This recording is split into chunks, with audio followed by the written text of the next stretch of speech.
The thing on rod ends is, what I recommend is occasional cleaning with like brake clean. Just clean them off, make sure they're clean. And as far as life expectancy, that kind of all boils down to how much they're used. We use the super good, high grade rod ends with Teflon line, and they'll go a long ways as long as you keep them clean. When they start to wear, what happens is if they're dirty, you get little pieces of dust and sand, and they get inside and they act like sandpaper. So that's all you need to do, just blast them off with a little brake clean and never ever lubricate them. The rod ends we use are self-lubricating with Teflon. And if you lubricate them, what's going to happen is that's going to be a dust magnet, and dust magnet equals sandpaper, and that'll wear them out really fast. So keeping them clean, and they'll last a long time. So that's the best thing on that. But what I forgot to tell you on urethane, but super, super important, is this stuff. This is special urethane lube. And urethane, you have to have this lube on the inside.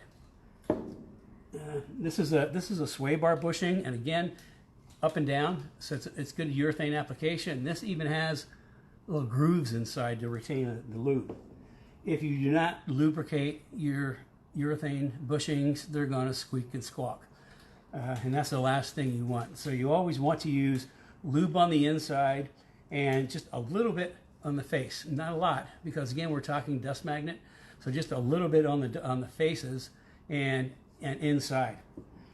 Now, to tell you another little thing, this stuff is like nasty.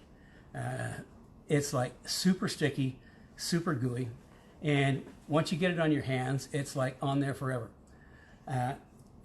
Brake clean won't take it off. The only thing that really will take it off is WD-40 for some reason. That seems to be the thing that'll take it off.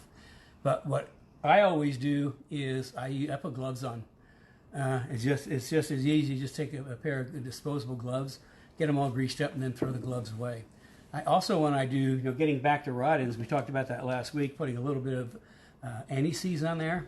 I always wear gloves for that. And the reason is, on the anti-seize bottle, no matter how much I wipe it off, every time I use it, wipe it off, I still get anti-seize on my fingers when I'm using it. So that's why I just use gloves.